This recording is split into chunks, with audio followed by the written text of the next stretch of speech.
ஏசாயாவின் தீர்க்கதரிசன புத்தகம் 45வது அதிகாரம் 12வது வசனம். ನನ್ನೊಂದಿಗೆ ತೆಗೆದುಕೊಳ್ಳಿ ಯೆಶಾಯ 45ನೇ ಅಧ್ಯಾಯ 2ನೇ ವಾಕ್ಯವನ್ನು. நான் உனக்கு முன்னே போய் கோணலானவைகளை செவ்வையாக்குவேன். அல்லேலூயா. கர்த்தர் இந்த புதிய வருடத்துக்கு நமக்கு தந்திருக்கிற வார்த்தை, ದೇವರು ನಮಗೆ ಈ ಒಂದು ಹೊಸ ವರ್ಷದಲ್ಲಿ ಕೊಟ್ಟಂತ ವಾಕ್ಯ, ஆண்டவர் சொல்லுகிறார், நான் உனக்கு முன்னே போய் கோணலானவைகளை செவ்வையாக்குவேன். ನಾನು ನಿನ್ನೆ ಮುಂದೆ ಹೋಗಿದ್ದೇನೆ ಅವುಗಳನ್ನು ಸಮ ಮಾಡುವೆನು ಅಂತ ಹೇಳಿ. அல்லேலூயா. இந்த வசனத்துல ஒரு காரியத்தை நம்ம புரிஞ்சுக்கலாம். ಈ ಒಂದು ವಾಕ್ಯದಲ್ಲಿ ಒಂದು ಕಾರಣವನ್ನು ಚೆನ್ನಾಗಿ ಅರ್ಥ ಮಾಡಿ ஆவியானவர் அதிகமா நமக்கு தெளிவுபடுத்துகிறார். கர்த்தர் நமக்கு முன்பதாக போகிறவராயிருக்கிறார். ದೇವರ ಆತ್ಮ ನಮಗೆ ಸ್ಪಷ್ಟಪಡಿಸಿದ್ದಾರೆ, ದೇವರು ನಮ್ಮ ಮುಂದೆ ಹೋಗುವವನಾಗಿದ್ದಾನೆ. அல்லேலூயா. அல்லேலூயா. பாருங்க, நமக்கு முன்னாடி யார் போறாங்கன்றது இந்த நாட்கள்ல அதிக முக்கியமா இருக்கு. ನಮ್ಮ ಮುಂದೆ ಯಾರು ಹೋಗುತ್ತಾರೆ ಅನ್ನೋದು ನಮಗೆ ತುಂಬಾ ಅಧಿಕವಾಗಿ ಮುಖ್ಯವಾಗಿದೆ. ஏன்னா இன்னைக்கு நம்ம எதை முன்னாடி வச்சுக்கிட்டு போறோன்றதும் நமக்கு அதிக முக்கியமா நம்ம தெரிஞ்சுக்கணும். ಇವತ್ತು ನಾವು ಯಾವುದನ್ನು ಮುಂದೆ ಇಟ್ಟು ಹೋಗ್ತಾ ಇದೀವಿ ಅದನ್ನು ನಾವು ಅರ್ಥ ಮಾಡ್ಕೋಬೇಕು. ஏன்னா இன்னைக்கு இருக்கிற ஜெனரேஷன்லாகட்டும், இன்னைக்கு வாழ்ந்துகிட்டு இருக்கிற இந்த காலங்கள்லாகட்டும், ನಾವು ಇರುವಂತ ಈ ಜನರೇಷನ್ ಆಗಿರಲಿ, ಒಂದು ಕಾಲಗಳಾಗಿರಲಿ, பாருங்க, அதிகமா யாரை நம்ம பேஸ் பண்ணி போய்கிட்டு இருக்கிறோம்னு சொன்னா, யாரை பேஸ் பண்ணிட்டு போயிட்டு இருக்கோம்னா, நிறைய பேர் அவங்க படிப்பை முன்னாடி வச்சு போறவங்களா காணப்படுறாங்க.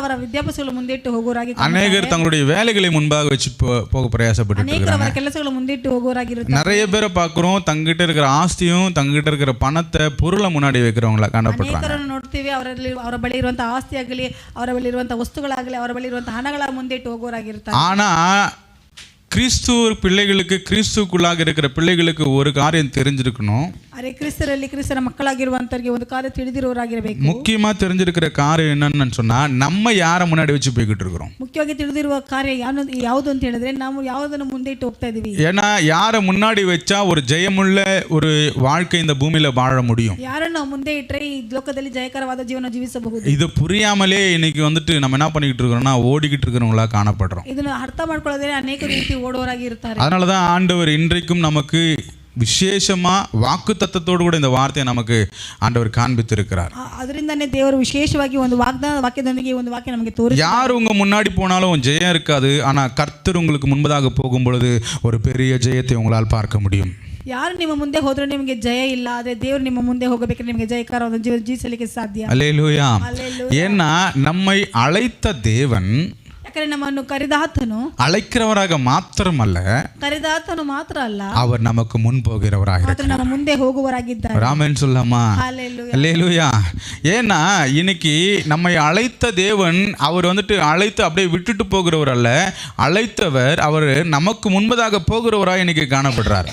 ನಮ್ಮನ್ನು ಕರೆದಾತನು ಹಾಗೆ ನಮ್ಮನ್ನು ಬಿಟ್ಟು ಹೋಗುವ ದೇವರಲ್ಲ, ಆತನು ನಮ್ಮ ಕರೆದು ನಮ್ಮ ಮುಂದೆ ಆತನು ಹೋಗುವ ದೇವರಾಗಿದ್ದಾರೆ. ஏன்னா இன்னைக்கு மாத்திரம் கிடையாது. பாருங்க, நம்ம வேதத்தில் ஆதியாகமம் முதல் வெளிப்படுத்தல் வரைக்கும் நீங்க வாசிச்சீங்கன்னு சொன்னா, எல்லா இடத்திலும் கர்த்தர் அழைத்தவர்களை அவர்தான் முன்னடத்தினவராய் காணப்பட்டார். ಇವತ್ತು ಮಾತ್ರವಲ್ಲ, ಆದಿಕಾಂಡದಿಂದ ಪ್ರಕಟಣೆವರೆಗೂ ಒಬ್ಬೊಬ್ಬರು ನಾವು ನೋಡಬೇಕಾದ್ರೆ ಆತನ ಕರೆದಾತನನ್ನು ಆತನೇ ಪೂರ್ತಿಯಾಗಿ ನಡೆಸಿದ ದೇವರಾಗಿದ್ದಾರೆ. அதுல மோசே குறித்து நம்ம கொஞ்ச நேரம் அவரை குறித்து நம்ம தியானிக்கலாம். ಅದರಲ್ಲಿ ನಾವು ಮೋಶೆ ಬಗ್ಗೆ ಸ್ವಲ್ಪ ಸಮಯ ನಾವು ಧ್ಯಾನಿಸೋಣ. ஏன்னா மோசே கிட்ட ஆண்டவர் தரிசனமாகி மோசே கிட்ட தன் ஜனங்கள் தன்னை ஆராதிக்கும்படியாக அழைத்து வரும்படி சொன்னார். ಮೋಶೆಗೆ ದೇವರ ದರ್ಶನವಾಗಿ ತನ್ನ ಜನರನ್ನು ತನಗೆ ಆರಾಧಿಸುವ ಹಾಗೆ ಕರೆದುಕೊಂಡು ಬಾ ಅಂತ ಹೇಳಿ ದೇವರು ಹೇಳಿದ್ರು. பாருங்க, கூட்டிட்டு வான்னு சொல்லிட்டாரு, ಕರೆದುಕೊಂಡು ಬಾ ಅಂತ ಹೇಳಿ ಆಯ್ತು. ஆனா ஒரு காரியத்தை நான் இந்த வார்த்தைகளை மெடிடேட் பண்ணும்போது ஒரு காரியத்தை எழுத வைத்தாருன்னா, ಒಂದು ಕಾರ್ಯನ ಮೆಡಿಟೇಟ್ ಮಾಡ್ಬೇಕಾದ್ರೆ ಒಂದು ಕಾರ್ಯ ದೇವರು ಬರೆಸಲಿಕ್ಕೆ ಕೃಪೆ ಕೊಟ್ಟರು. இஸ்ரவேல் ஜனங்களை அழைத்து வந்த பிறகு தேவன் அவர்களுக்கு பாதை உண்டு பண்ணவில்லை. ನೋಡಿ, ಇಸ್ರೇಲ್ ಜನರನ್ನು ಅಲ್ಲಿ ಆತನು ಕರೆದುಕೊಂಡು ಬಂದ ಮೇಲೆ ಅಲ್ಲಿ ಹಾದಿಯನ್ನು ಉಂಟು ಮಾಡಲಿಲ್ಲ. அவர்களை அழைப்பதற்கு முன்னதாகவே அவர்களுக்கான பாதை தேவன் உண்டு பண்ணினவராயிருக்கிறார். ಅವರನ್ನು ಕರೆದುಕೊಂಡು ಬರುವುದಕ್ಕಿಂತ ಮುಂಚಿತವಾಗಿಯೇ ಆ ದಾರಿಗಳ ಆತನು ಉಂಟು ಮಾಡಿದ ದೇವರಾಗಿದ್ದಾನೆ. அல்லேலூயா. இந்த வார்த்தை எத்தனை பேருக்கு புரியுது? ಈ ವಾಕ್ಯ ಜನರಿಗೆ ಅರ್ಥ ಆಗ್ತದೆ. நம்ம அந்த இடத்துல இப்ப நம்மளை வச்சு பார்க்கலாம். ಈ ಒಂದು ಸ್ಥಳದಲ್ಲಿ ನಮ್ಮನ್ನು ನಾವು ಇಟ್ಟುಕೊಂಡು, ஆண்டவர் நம்மை அழைத்து வரும் பொழுது, அடிமைத்தனத்திலிருந்து நம்ம அழைத்த தேவன், ನೋಡಿ, ದಾಸತ್ವದಿಂದ ನಮ್ಮನ್ನು ಕರೆದುಕೊಂಡು ಬಂದ ಆ ದೇವರು, பாருங்க, நம்மளை வெளியே கொண்டு வந்த பிறகு அவர் நமக்கான பாதையை உண்டு பண்ணினவர் அல்ல. ನಮ್ಮನ್ನು ಕರೆದುಕೊಂಡು ಬಂದ ಮೇಲೆ ನಮಗೆ ಒಂದು ಹಾದಿಯನ್ನು ಉಂಟು ಮಾಡಿದ ದೇವರಲ್ಲ. அவர் நம்மை அழைப்பதற்கு முன்னதாகவே பாதையை ரெடி பண்ணிட்டு தான் நம்மளை வெளியே கொண்டு வர. ಆತ ನಮ್ಮನ್ನು ಕರೆಯುವುದಕ್ಕಿಂತ ಮುಂಚಿತವಾಗಿಯೇ ಹಾದಿಯನ್ನು ಸರಿಪಡಿಸಿ ಅದನ್ನು ಉಂಟು ಮಾಡಿ ನಮ್ಮನ್ನು ಕರೆದುಕೊಂಡು ಬಂದ ದೇವರಾಗಿದ್ದಾರೆ. அல்லேலூயா. ಹಲ್ಲೇಲೂಯಾ. கர்த்தர் அவ்வளவு அற்புதமானவர். ನೋಡಿ, ದೇವರು ಅಷ್ಟೊಂದು ಅದ್ಭುತವಾದವರು. யாத்ராகமம் 13வது அதிகாரம் 17, 18 வசனங்களை நம்ம வாசிச்சோம்னா நம்ம புரிஞ்சுக்கலாம் அந்த வார்த்தையை. ವಿಮೋಚನ ಕಾಂಡವನ್ನು ಓದಬೇಕಾದ್ರೆ 13, 13ನೇ ಅಧ್ಯಾಯ 17-18 15ರಿಂದ 18ವರೆಗೂ ಓದಬೇಕಾದ್ರೆ ತಿಳ್ಕೋಬಹುದು. பாருங்க, பார்வோன் ஜனங்களை போக விட்ட பின் ஜனங்கள் யுத்தத்தை கண்டால் மனமடிந்து எகிப்துக்கு திரும்புவார்கள் என்று சொல்லி பெலிஸ்தியரின் தேச வழியாய் போவ சமீபமானாலும் தேவன் அவர்களை அந்த வழியாய் நடத்தாமல். ಆತನು ಈ ಜನರಿಗೆ ಯುದ್ಧ ಪ್ರಸ್ತವಾದರೆ ಅವರು ಧೈರ್ಯಗೆಟ್ಟು ಐಗುಪ್ತ ದೇಶಕ್ಕೆ ಹಿಂದಿರುವರು ಅಂದುಕೊಂಡನು. அல்லேலூயா. சரி, இங்கே பாருங்க, இஸ்ரவேல் ஜனங்களை பாருங்க, அடிமைத்திலிருந்து தேவன் அழைத்து வருவதற்கு முன்னாடியே அவங்கள எப்படி கொண்டு போகணும்னு சொல்லி பிளான் பண்ணி தான் அவங்களை என்ன பண்ணுறாருன்னா அந்த இடத்துல இருந்து கொண்டு வர்றாரு. ಇಸ್ರೇಲ್ ಜನರಿಗೆ ಅಲ್ಲಿಂದ ಬರಲಿಕ್ಕೆ ಬಿಡುಗಡೆ ಸಿಕ್ಕಿದ್ರೇನು ಅವನ ಹೇಗೆ ಯಾವ ದಾರಿಯಲ್ಲಿ ಕರ್ಕೊಂಡು ಬರ್ಬೇಕಂತ ಹೇಳಿ ಅಲ್ಲಿ ಒಂದು ಪ್ಲಾನ್ ಸಮೇತವಾಗಿ ಅದನ್ನು ಕರೆದುಕೊಂಡು ಬರುವ ದೇವರ. ஏன் முக்கியமா அது அப்படி செய்றார் அப்படின்னு சொன்னா, ಯಾಕೆ ಅದನ್ನ ಹಾಗೆ ಮಾಡ್ತಾರೆ ಅಂತ ಹೇಳಿದ್ರೆ பாருங்க, அவர் பாதையை அறிந்த தேவனாக இருக்கிறார். ಆತನು ದಾರಿಯನ್ನು ತಿಳಿದಿರುವ ದೇವರಾಗಿದ್ದಾರೆ. அல்லேலூயா. அல்லேலூயா. எத்தனை பேருக்கு புரியுது? ಈ ವಾಕ್ಯ ಎಷ್ಟು ಅರ್ಥ ಆಗ್ತಾ ಇದೆ? ஏன்னா நம்மளை அழைத்த தேவன் பாருங்க, அழைத்த பிறகு எந்த ஒரு டிராயிங்கும் பண்ண மாட்டாரு. அவர் டிராயிங் மேப் முடிச்சுட்டு தான் நம்மளை என்ன பண்ணுவார்னா அந்த வழியா நடத்துவார். ನೋಡಿ, ನಮ್ಮನ್ನು ಕರೆದ ಆತನು ನಮ್ಮನ್ನು ಕರೆದ ಮೇಲೆ ಆತನು ಯಾವ ಒಂದು ನಕ್ಷೆಯನ್ನು ಹಾಕುವುದಿಲ್ಲ. ನಕ್ಷೆಯನ್ನು ಉಂಟು ಮಾಡಿದ ಮೇಲೆ ನಮ್ಮನ್ನು ಕರೆದುಕೊಂಡು ಹೋಗುವ ದೇವರ. நம்ம உலக மேப்பை நீங்க பாத்தீங்கன்னா தெரியும். ನಮ್ಮ ಈ ಒಂದು ಲೋಕದ ಒಂದು ನಕ್ಷೆಯನ್ನು ನೋಡಿದ್ರೆ ಗೊತ್ತಾಗುತ್ತೆ. உலகம் படைக்கப்பட்ட பிறகு பல 100 ஆண்டுகளுக்கு பிறகு தான் பாருங்க மேப்பே வரைகிறோம். ನೋಡಿ, ಹಲವಾರು ವರ್ಷಗಳ ಮುಂಚಿತ ಇಂಥವೇ ಅಲ್ಲಿ ಮ್ಯಾಪ್ ಅನ್ನು ಬರಿತಾ ಇದ್ದಾರೆ. ஏன்னா அப்பதான் நம்ம கண்கள் பார்க்குது. ಯಾಕಂದ್ರೆ ಅವಾಗಲೇ ನಮ್ಮ ಕಣ್ಗಳು ನೋಡ್ತಾ ಇದೆ. ஆனா தேவன் எப்படிப்பட்டவர்னா எல்லாத்தையும் உண்டாக்கினவரும் உருவாக்கினவருமா இருக்கிறார். ಆದ್ರೆ ದೇವರು ಯಾವ ರೀತಿ ಅಂದ್ರೆ ಆತನು ಎಲ್ಲವನ್ನು ಉಂಟು ಮಾಡಿದ ಆತನು ರೂಪಿಸಿದ ಆತನಾಗಿದ್ದಾನೆ. அதனால தான் பாருங்க நம்ம இந்த வார்த்தையை சொல்லுவோம், என் தேவன் நாளை குறித்து அறிந்தவராக இருக்கிறார். ಈ ವಾಕ್ಯ ನಾವು ಹೇಳ್ತೇವೆ, ನನ್ನ ದೇವರು ನಾಳೆ ಬಗ್ಗೆ ಆತನು ತಿಳಿದಿರುವ ದೇವರಾಗಿದ್ದಾರೆ. அல்லேலூயா.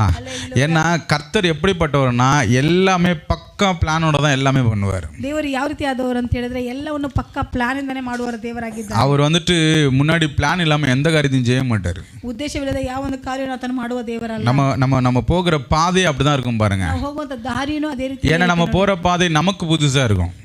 ನಾವು ಹೋಗುವಂತ ದಾರಿ ನಮಗೆ ಹೊಸದಾಗಿರುತ್ತದೆ. ஆனா ஆண்டவர் ஏற்கனவே அந்த பாதையை பார்த்திருக்கிறார். ಆದರೆ ದೇವರ ಮುಂಚಿತವಾಗಿ ಆ ದಾರಿಯನ್ನು ನೋಡಿ ಇರುತ್ತಾರೆ. அல்லேலூயா. சரி, இன்னைக்கு கர்த்தர் நமக்கு முன்பதாக போகும் பொழுது பாருங்க, நம்மை எப்படி நடத்துவார் என்று தான் நம்ம இன்னைக்கு பார்க்க போறோம். ನೋಡಿ, ದೇವರು ನಮ್ಮ ಮುಂದೆ ಹೋಗಬೇಕಾದ್ರೆ ಹೇಗೆ ನಮ್ಮನ್ನು ನಡೆಸುತ್ತಾರೆ ಅಂತ ನೋಡಲಿಕ್ಕಿದ್ದೇವೆ. ஏன்னா நமக்கு நிறைய பேருக்கு இந்த விஷயம் நம்ம புரிஞ்சுக்கிறது இல்லை. ನಾವು ಅನೇಕರು ಈ ಒಂದು ವಿಷಯವನ್ನು ಅರ್ಥ ಮಾಡ್ಕೊಳ್ಳೋದಿಲ್ಲ. என்ன புரிஞ்சுக்கிறது இல்லை அப்படின்னா, ಏನು ಅರ್ಥ ಮಾಡ್ಕೊಳ್ಳೋದಿಲ್ಲ, கர்த்தர் நடத்துகிற பாதை எப்படிப்பட்ட பாதையா இருக்கும் அப்படின்னு சொல்லி. ದೇವರು ನಡೆಸುವಂತ ದಾರಿ ಯಾವ ರೀತಿಯಾಗಿ ಇರುತ್ತದೆ ಅಂತ ಹೇಳಿ, அவர் முன்னாடி போகும்போது நம்முடைய வாழ்க்கை எப்படி இருக்குன்னு சொல்லி நம்ம வந்துட்டு புரிஞ்சுக்கிட்டோம் அப்படின்னு சொன்னா, உண்மையிலே சொல்றேன், அந்த பாதையை விட்டு நம்ம வழி விலகவே மாட்டோம். ನೋಡಿ, ದೇವರು ನಡೆಸುವಂತ ದಾರಿ ನಾವು ತಿಳಿದುಕೊಂಡರೆ ಸಾಕು, ನಾವು ದಾರಿಯನ್ನು ಬಿಟ್ಟು ಬೇರೆ ಕಡೆ ಹೋಗುವುದಿಲ್ಲ. இன்னைக்கு நிறைய நேரங்கள்ல தேவன் நமக்கு முன்பதாக போகிற அந்த ஒரு விசேஷத்தையே நம்ம என்ன பண்றதுன்னா கவனிக்கிறது இல்லை. ನೋಡಿ, ಅನೇಕ ಬಾರಿ ನಾವು ದೇವರು ನಮ್ಮ ಮುಂದೆ ಹೋಗುವುದನ್ನು ನಾವು ಅನೇಕ ಬಾರಿ ಏನು ಮಾಡೋದಿಲ್ಲ, ಅದನ್ನು ಗಮನಿಸುವುದಿಲ್ಲ. அதனால தான் நமக்கு என்ன தோணுது அப்படின்னு சொன்னா, அவர் எப்படி நடத்துவாரு, நம்ம எப்படி நம்ம போய் சேருவோம், இப்படி ஒரு ரொம்ப ஒரு ಕ್ಯಾಲ್ಕುಲೇಷನ್ல போடிட்டு இருக்கோம். ಅದರಿಂದನೇ ನಮಗೆ ಹೇಗೆ ತೋರುತ್ತೆ ಅಂತ ಅದು ಹೇಗೆ ನಡೀತದೆ, ಅದು ಆತನು ಹೇಗೆ ನಡೆಸ್ತಾರೆ ಅಂತೇಳಿ ಈ ರೀತಿಯಾದ ಒಂದು ಗೊಂದಲದೊಂದಿಗೆ ಹೋಗುವವರಾಗಿರ್ತೀವಿ. இந்த மாம்சத்துக்குரிய வாழ்க்கையில நீங்க கொஞ்சம் கவனிச்சு பாத்தீங்கன்னா உங்களுக்கு நல்லா புரியும். ಈ ಶಾರೀರಿಕದ ಜೀವನದಲ್ಲಿ ಸ್ವಲ್ಪ ಗಮನದಿಂದ ನೋಡಿದರೆ ಗೊತ್ತಾಗುತ್ತದೆ. பாருங்க, குடும்ப தலைவர்களுக்கு இருக்கிற பெரிய டாஸ்க் என்னன்னு சொன்னா, ஒவ்வொரு மாசமும் குடும்பத்தை நடத்துறது. ನೋಡಿ, ಕುಟುಂಬದ ಮುಖ್ಯಸ್ಥನಿಗೆ ಇರುವಂತ ದೊಡ್ಡ ಒಂದು ಟಾಸ್ಕ್ ಏನಂತ ಹೇಳಿದ್ರೆ ಕುಟುಂಬವನ್ನು ನಡೆಸುವುದು. மாசம் பிறந்த உடனே அவங்களுடைய மைண்ட் சொல்ற முதல் காரியம் என்னன்னு சொன்னா, இந்த மாசத்தை நான் எப்படி நான் ஓவர் கம் பண்ணிட்டு போறேன்னு. ಅವರಿಗೆ ಒಂದು ತಿಂಗಳು ಶುರುವಾಯ್ತು ಅಂದ್ರೆ ಈ ಒಂದು ತಿಂಗಳಲ್ಲಿ ಹೇಗೆ ನಾನು ಇದನ್ನ ನಾವು ತೀರಿಸಿ ನಮ್ಮ ಮುಂದೆ ಹೋಗುವುದು ಅಂತೇಳಿ ಅವರು ನೋಡ್ತಾ ಇರ್ತಾರೆ. ஏன்னா நமக்கு முன்பதாக இருக்கிற கமிட்மெண்ட்டுங்கெல்லாம் பார்த்தா ஏகப்பட்ட கமிட்மெண்ட். ಯಾಕಂದ್ರೆ ನಮ್ಮ ಮುಂದಿರುವಂತ ಕಮಿಟ್ಮೆಂಟ್ ಅಲ್ಲಿ ನೋಡಿದ್ರೆ ಅಷ್ಟೊಂದು ಕಮಿಟ್ಮೆಂಟ್ ಇರುತ್ತೆ. அதனாலே நம்ம நிறைய நேரத்தில் என்ன பண்றோம்னு சொன்னா, அதை மட்டும் பார்ப்போம், வேற எதையுமே நம்ம பார்க்கறது கிடையாது. ನೋಡಿ, ಅದಕ್ಕೆ ಅನೇಕ ಬಾರಿ ಏನು ಮಾಡ್ತೇವೆ, ಅದನ್ನ ಮಾತ್ರ ನೋಡ್ತೀವಿ, ಬೇರೆ ಯಾವುದು ನೋಡುವುದಿಲ್ಲ. வாலிப பிள்ளைகளுக்கு நீங்க பாத்தீங்கன்னு சொன்னா, அவங்க எப்படா இந்த வாழ்க்கையை கடக்குறதுன்னு சொல்லி அவங்களுக்கு பெரிய ஒரு ಯವನಸ್ಥರ ಮಕ್ಕಳಿಗೆ ನೋಡಿದ್ರೆ ಹೇಗೆ ಈ ಜೀವನ ಕಲಿಯುವುದು ಅಂತೇಳಿ ಅವರಿಗೆ ಒಂದು ದೊಡ್ಡ ಒಂದು ಟಾಸ್ಕ್.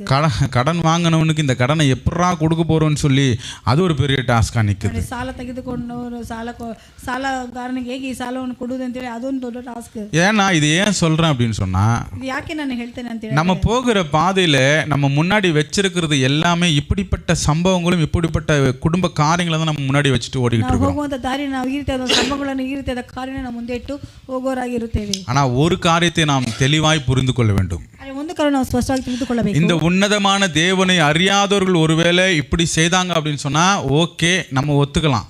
ಈ ಒಂದು ಉನ್ನತವಾದ ದೇವರನ್ನು ತಿಳಿದೇ ಇರೋರು ಈ ರೀತಿ ಮಾಡಿದ್ರೆ ಓಕೆ, ನಾವು ಅದನ್ನ ಓಕೆ ಅಂತ ನಾವು ಸ್ವೀಕರಿಸಿಕೊಳ್ಬಹುದು. ஆனா இந்த உன்னதத்தின் தேவனை அறிந்து பாருங்க, அவரை இரட்சகரா ஏற்றுக்கொண்ட எந்த ஒரு தேவ பிள்ளையும் இப்படிப்பட்ட ஒரு பாதையை செலக்ட் பண்ணவே கூடாது, அந்த பாதையில போகவும் கூடாது. ನೋಡಿ, ದೇವರನ್ನು ತನ್ನ ಸ್ವಂತ ರಕ್ಷಕನಾಗಿ ಒಂದು ದೇವರನ್ನು ಅರಿತಿರುವ ಆತನು ಈ ರೀತಿಯಾದ ಒಂದು ಕಾರ್ಯದಲ್ಲಿ ನಿಜವಾಗ್ಲೂ ಈ ರೀತಿ ಹೋಗಲೇಬಾರದು. அப்போ ஆண்டவர் நமக்கு முன்பதாக போகும் பொழுது நம்முடைய வாழ்க்கை எப்படி இருக்கும், நம்முடைய அந்த காலங்கள் எப்படி இருக்கும், ஆண்டவர் எப்படி நடத்துவார்னு சொல்லி தான் நம்ம கொஞ்ச நேரம் என்ன பண்ண போறோம்னா வேத வசனத்தின் அடிப்படையில் தியானிக்க போகிறோம். ದೇವರು ನಮ್ಮ ಮುಂದೆ ಹೋಗಬೇಕಾದ್ರೆ ಹೇಗೆ ನಮ್ಮ ನಡೆಸುತ್ತಾನೆ, ಯಾವ ರೀತಿ ಎಲ್ಲ ನಡೆಸ್ತಾರೆ ಅಂತೇಳಿನೇ ಸತ್ಯವೇದ ಮುಖಾಂತರ ನಾವು ಸ್ವಲ್ಪ ಸಮಯ ಧ್ಯಾನಿಸೋಣ. சரி, தேவன் நமக்கு முன்பதாக போகிறவரா இருந்தா முதல்ல அவர் எப்படி நடத்துவார் என்றால், ದೇವರು ನಮ್ಮ ಮುಂದೆ ಹೋಗೋರಾಗಿದ್ದಾರೆ ಅಂತ ಹೇಳಿದ್ರೆ ಆತರು ಯಾವ ರೀತಿ ನಮ್ಮನ್ನು ನಡೆಸುತ್ತಾರೆ ಅಂತ ಹೇಳಿದ್ರೆ, தேவன் தம்முடைய பிரசன்னத்தினால் நம்மை முன்னடத்துவார். ದೇವರು ಆತನ ಪ್ರಸನ್ನತೆಯೊಂದಿಗೆ ನಮಗೆ ಮುಂದೆ ನಡೆಸುತ್ತಾನೆ. அல்லேலூயா. ಹಲ್ಲೆಲೂಯಾ. அவர் பிரசன்னத்தினால நம்மை முன்னடத்துகிற தேவனாக இருக்கிறார். ಪ್ರಸನ್ನತೆಯಿಂದ ನಮ್ಮನ್ನು ಮುಂದೆ ನಡೆಸುವರಾಗಿದ್ದಾರೆ. யாத்ராகமம் 13:21 நமக்கு எழுதப்பட்டிருக்கு.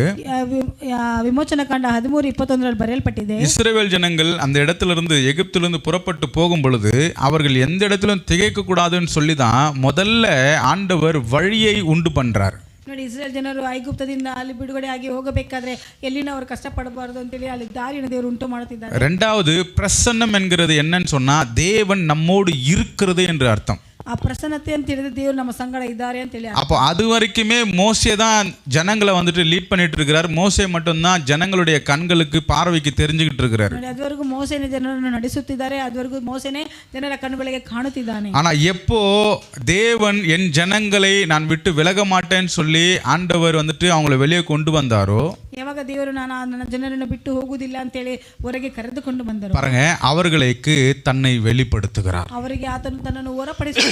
இன்னைக்கு நமக்கும் ஆண்டவர் அதுதான் சொல்லிக்கிட்டு இருக்கிறார். ದೇವರು ನಮಗೂ ಅದನ್ನೇ ಹೇಳುತ್ತಿದ್ದಾರೆ. தேவன் எப்படிப்பட்டவனா பிரசன்னமானவர். ದೇವರು ಯಾವ ರೀತಿ ಆದವರು ಅಂತ ಹೇಳಿದ್ರೆ ಪ್ರಸನ್ನತೆ ಆದವರು. பாருங்க, 21வது வசனத்துல சொல்லப்படுது, அவர்கள் இரவும் பகலும் வழிநடக்க கூடும்படிக்கு கர்த்தர் பகலிலே அவர்களை வழிநடத்த மேகஸ்தம்பத்திலும் இரவிலே அவர்களுக்கு வெளிச்சம் காட்ட அக்னி ஸ்தம்பத்திலும் அவர்களுக்கு முன் சென்றார். பகலிலே மேகஸ்தம்பமும் இரவிலே அக்னி ஸ்தம்பமும் ஜனங்களிடத்திலிருந்து விலகி போகவில்லை என்று எழுதப்பட்டிருக்கிறது. ಯೆಹೋವನು ಹಗಲು ಹೊತ್ತಿಗೆ ದಾರಿ ತೋರಿಸುವುದಕ್ಕೋಸ್ಕರ ಮೇಘ ಸ್ತಂಭದಲ್ಲಿಯೂ ರಾತ್ರಿ ವೇಳೆಯಲ್ಲಿ ಬೆಳಕು ಕೊಡುವುದಕ್ಕೆ ಅಗ್ನಿ ಸ್ತಂಭದಲ್ಲಿಯೂ ಇದ್ದು ಅವರ ಮುಂಭಾಗದಲ್ಲಿ ಹೋದನು. ಈ ರೀತಿಯಲ್ಲಿ ಅವರು ಹಗಲಿರುಳು ಪ್ರಯಾಣ ಮಾಡಿದರು. அப்போ இங்க நமக்கு தெரிய வேண்டிய விஷயம் என்னன்னு சொன்னா, தேவ பிரசன்னம் நமக்கு முன்பதாக இருக்குன்னு சொல்லி நம்ம ஃபர்ஸ்ட் நம்ம அதை தெரிஞ்சுக்கணும். ನೋಡಿ, ಇದರಿಂದ ನಾವು ತಿಳಿದುಕೊಳ್ಳಬೇಕಾಗಿರೋ ಕಾರ್ಯ ಏನಂತ ಹೇಳಿದ್ರೆ ದೇವರ ಪ್ರಸನ್ನತೆ ನಮಗೆ ಇದೆ ಅಂತೇಳಿ ನಾವು ತಿಳಿದುಕೊಳ್ಳುವರಾಗಿದೆ. ஏன்னா தேவ பிரசன்னம் இல்லை அப்படின்னு சொன்னா நாம் செய்கிற காரியங்கள் எல்லாம் சரியா இருக்குமான்னா கண்டிப்பா சரியா இருக்காது.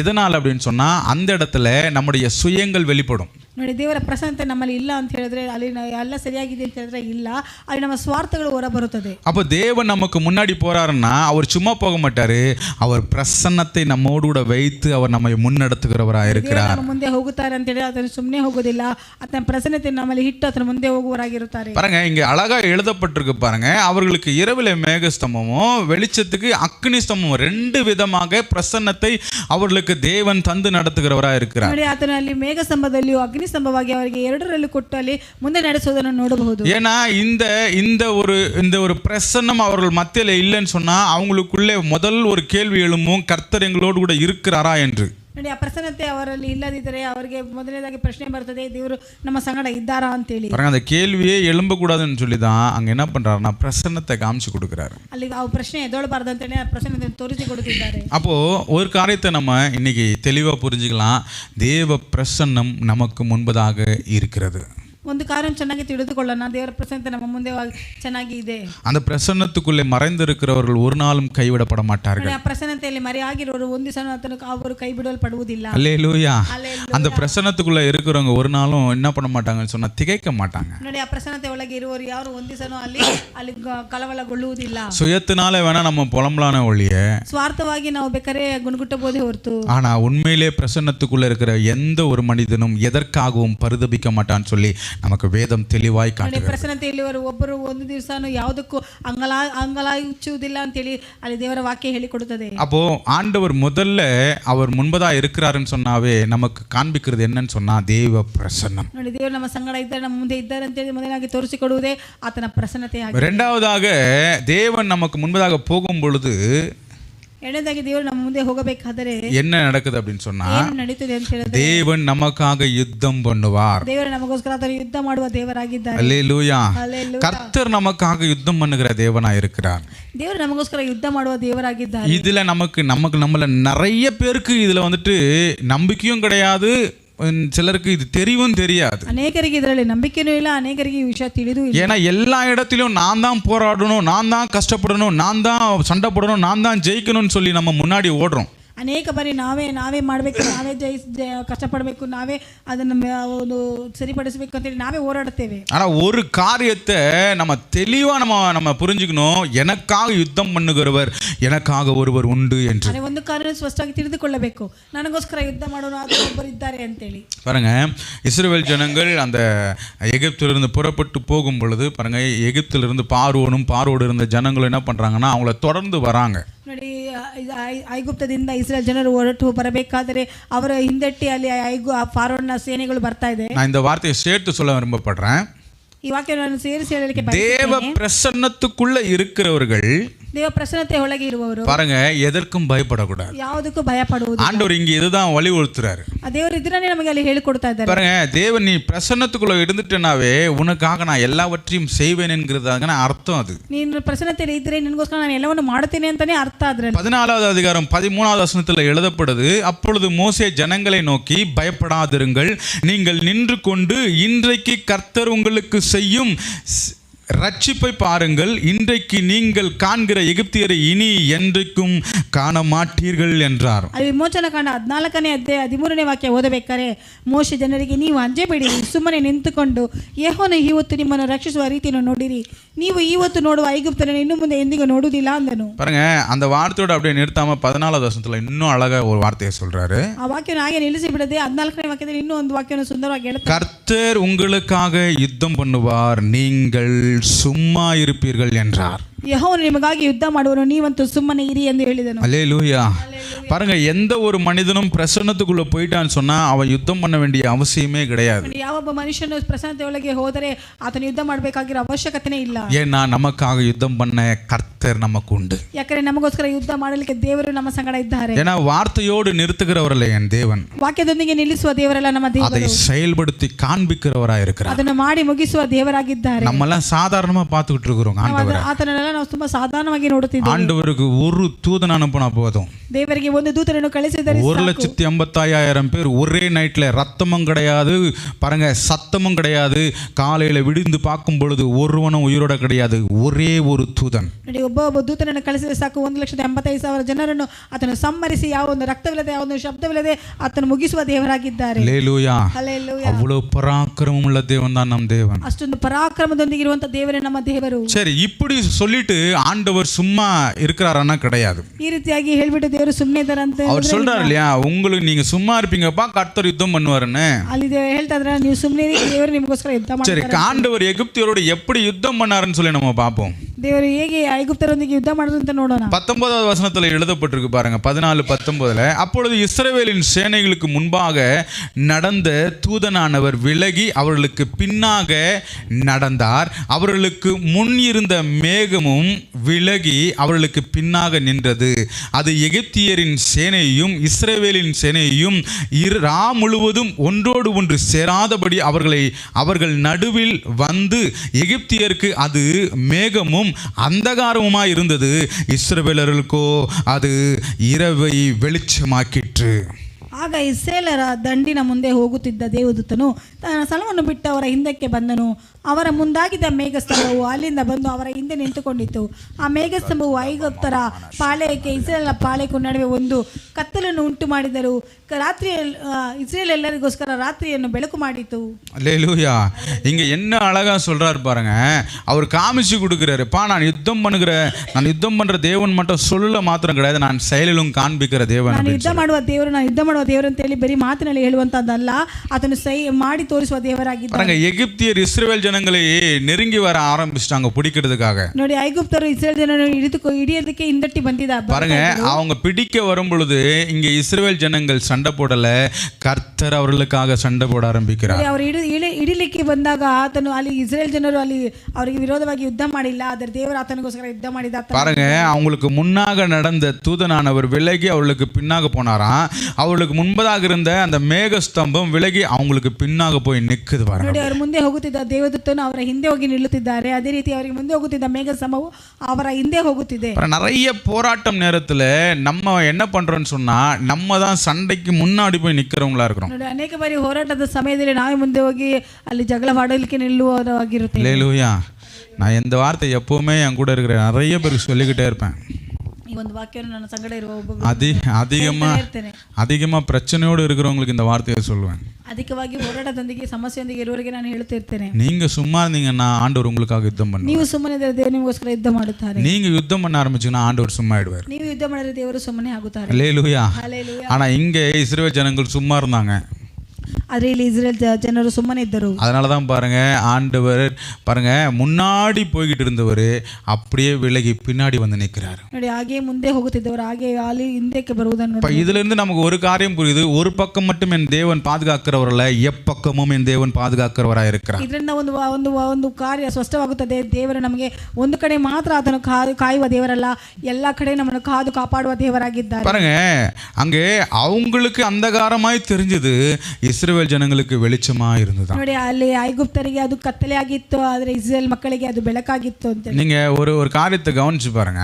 ಒಂದು ಕಾರ್ಯವನ್ನು ಸ್ವಲ್ಪ ಗಮನಿಸಿ ನೋಡಿ. ஒரு கார்ல போய்கிட்டு இருக்கும் பொழுது ஹெட்லைட் முன்னாடி தான் இருக்கும். ನೋಡಿ, ಒಂದು ಕಾರಲ್ಲಿ ಹೋಗ್ಬೇಕಾದ್ರೆ ಹೆಡ್ಲೈಟ್ ಮುಂದೆ ಇರುತ್ತದೆ. ஹெட்லைட் பின்னாடி போட்டு முன்னாடி ஓட்டினா இருட்டா இருக்குமா வெளிச்சமா இருக்குமா? ಹೆಡ್ಲೈಟ್ ಹಿಂದೆ ಹಾಕಿ ಮುಂದೆ ಓಡಿಸಿದ್ರೆ ಅಲ್ಲಿ ಬೆಳಕಿರುತ್ತಾ ಇರಲ್ವಾ? இல்லையா? இது புரியுதா நான் சொல்றது? ಇದು ಅರ್ಥ ಆಗ್ತಿದೆ ನಾನು ಹೇಳುವುದು? ஹெட்லைட் பின்னாடி போன உடனே பின்னாடி இருக்கணும் தானே வெளிச்சமா இருக்கணும். ಹೆಡ್ಲೈಟ್ ಹಿಂದೆ ಹಾಕ್ಬೇಕಾದ್ರೆ ಹಿಂದೆ ಇರೋರಿಗೆ ತಾನೇ ಬೆಳಕಿರುತ್ತೆ. ஆனா இங்கே வேதம் எப்படி சொல்றாரு? ಆದರೆ ಇಲ್ಲಿ ಸತ್ಯವೇದ ಯಾವ ರೀತಿ ಹೇಳುತ್ತದೆ? பாருங்க, மேக ஸ்தம்பம் அப்படி வெளியே பின்னாடி போன உடனே பின்னாடி இருக்கிறவனுக்கு எல்லாம் அந்தகாரம் ஆயிடுச்சு, ஒண்ணுமே தெரியல, அப்ப இருள். ನೋಡಿ, ಆ ಮೇಘಸ್ತಂಭವು ಹಿಂದೆ ಹೋದ ತಕ್ಷಣ ಅಲ್ಲಿರೋರಿಗೆಲ್ಲ ಕತ್ಲೆ ಆಯ್ತು, ஆனா முன்னாடி இருக்கிறவங்களுக்கு வெளிச்சமா இருக்கு. ಆದರೆ ಮುಂದೆ ಇರೋರಿಗೆ ಅದು ಬೆಳಕಾಗಿದೆ. இது எப்படி சாத்தியம்? ಇದು ಹೇಗೆ ಸಾಧ್ಯ? அல்லேலூயா. ஏன்னா அங்க ஒருத்தர் ரெண்டு பேர் போல ஏறக்குறைய லட்சக்கணக்கு, ಅಲ್ಲಿ ಒಬ್ಬರಿಬ್ರು ಹೋಗಿಲ್ಲ, ಹೆಚ್ಚು ಕಡಿಮೆ ಲಕ್ಷಾಂತರ ಜನರು, 16 ல இருந்து 40 லட்சம் வரைக்கும் சொல்றாங்க. ಒಂದು 30 ರಿಂದ 40 ಲಕ್ಷವರೆಗೂ ಹೇಳ್ತಾರೆ. அத்தனை லட்சம் பேருக்கு பின்னாடி போய் மேகஸ்தம்பம் இருக்குது. ஆனா வெளிச்சம் எங்கடா இருக்குதுன்னு சொன்னா இவங்களுக்கு முன்னாடி இருக்கு. ಆದರೆ ಇಸುವರ ಮುಂದೆ ಹಿಂದೆ ಹೋದವರಿಗೆ ಅಲ್ಲಿ ಕತ್ತಲೆ ಆಗಿದ್ದಾರೆ, ಇವರು ಮುಂದೆ ಬೆಳಕಾಗಿದೆ. இன்னைக்கு இயேசுவின் நாமத்தினால இந்த வார்த்தையை சொல்றேன். ಇವತ್ತು ಯೇಸುವಿನ ನಾಮದಲ್ಲಿ ಒಂದು ವಾಕ್ಯವನ್ನು ಹೇಳಲಿಕ್ಕೆ ಬಯಸುತ್ತೇನೆ. நம்மளுடைய போராட்டத்தில் ஆகட்டும், பிரச்சனையில் ஆகட்டும், நமக்கு இருக்கிற எந்த ஒரு டாஸ்காக இருந்தாலும் சரி, நம்ம ஆண்டவரை முன்னாடி மட்டும் விட்டுட்டு பின்னாடி போகணும்னு சொன்னால், அவர் எந்த பக்கம் இருந்தாலும் நமக்கு முன்னாடி மட்டும் வெளிச்சமாக இருக்கும். ನೋಡಿ, ನಾವು ಇರುವಂಥ ಹೋರಾಟದಲ್ಲಿ ಸಮಸ್ಯೆಗಳೆಲ್ಲ ಆಗಲಿ ದೇವರನ್ನು ಮಾತ್ರ ನಾವು ಮುಂದೆ ಇಟ್ಟು ನಾವು ಹಿಂದೆ ಹೋದರೆ ಎಲ್ಲವನ್ನು ಕಾರ್ಯ ಆತನು ಬದಲಾಯಿಸುವ ದೇವರಾಗಿದ್ದಾರೆ. சரி, இது இங்கே மட்டும் தான் சொல்ல வச்சாருன்னா இல்லை, அவங்க வாயாலேயே சொல்ல வைக்கிறாரு, கர்த்தர் இவங்களுக்காக யுத்தம் பண்ணுகிற தேவனாக இருக்கிறாரு அப்படின்னு சொல்லி. ಇವರು ಮಾತ್ರ ಇಲ್ಲಿ ಹೇಳಿದ್ರ ಅಂದ್ರೆ ಇಲ್ಲ, ಅವರ ಬಾಯಿಂದ தேவர்கள் பரிசுத்த இದ್ದಾರೆ. 24வது வசனத்தை வாசிக்கலாம் பாருங்க. கிழக்கு வெளுத்து வரும் ஜாமத்தில் கர்த்தர் அக்கினியும் மேகமுமான ஸ்தம்பத்திலிருந்து எகிப்தியரின் சேனையை பார்த்து அவர்கள் சேனையை கலங்கடித்து. ಬೆಳಗಿನ ಜಾವದಲ್ಲಿ ಯೆಹೋವನು ಅಗ್ನಿ ಮೇಘ ಸ್ತಂಭದೊಳಗಿಂದ ಐಗುಪ್ತರ ದಂಡಿಗೆ ಕಡೆಗೆ ನೋಡಿ ಅವರನ್ನು ಗಲಿಬಿಡಿ ಮಾಡಿದನು. அல்லேலூயா. அடுத்த வசனத்தை வாசிக்கலாம். அவர்களுடைய ரதங்களிலிருந்தும் உருள்கள் சுழலவும் அவர்கள் தங்கள் ரதங்களை வருத்தத்தோடே நடத்தவும் பண்ணினார். அப்பொழுது எகிப்தியர் இஸ்ரவேலரை விட்டு ஓடிப்போவோம், கர்த்தர் கர்த்தர் அவர்களுக்கு துணை நின்று எகிப்தியருக்கு விரோதமாக யுத்தம் பண்ணுகிறார் என்றார்கள்.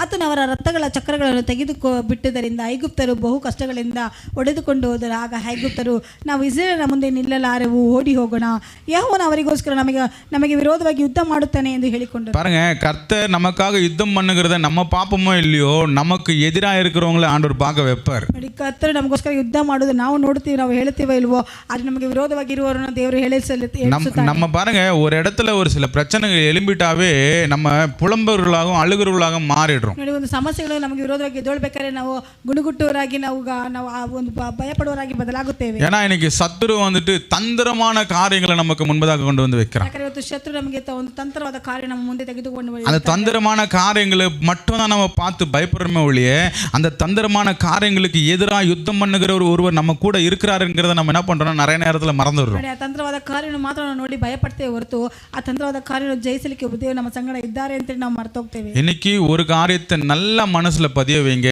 நமக்காக யுத்தம் பண்ண ஒருவர் உண்டு. ಇವತ್ತು ಒಂದು ವಿಷಯವನ್ನು ಸ್ಪಷ್ಟವಾಗಿ ನಿಮ್ಮ ಮನಸ್ಸಿನಲ್ಲಿ ನೀವು ಸ್ಪಷ್ಟಪಡಿಸಿರಿ, ನಮಗೋಸ್ಕರ ಯುದ್ಧ ಮಾಡಲಿಕ್ಕೆ ಒಬ್ಬರು ಉಂಟು ಅಂತ. அல்லேலூயா, அல்லேலூயா, அல்லேலூயா. ஏன்னா இன்றைக்கு நம்ம ஆவிக்குரிய போராட்டம் எவ்வளோ போராடிட்டு இருக்கிறோம்னு சொன்னால், உண்மையிலே சொல்கிறேன், இன்னைக்கு அவ்வளோ போராட்டமாக இருக்குது ஆவிக்குரிய வாழ்க்கையில் நம்ம வாழ்கிறதுக்கு. ನೋಡಿ, ಆತ್ಮಿಕ ಜೀವಿತದಲ್ಲಿ ಎಷ್ಟೊಂದು ಹೋರಾಟವನ್ನು ಹೋರಾಡ್ತಾ ಇದ್ದೀವಿ, ಅಷ್ಟೊಂದು ಕಷ್ಟಕರವಾಗಿದೆ.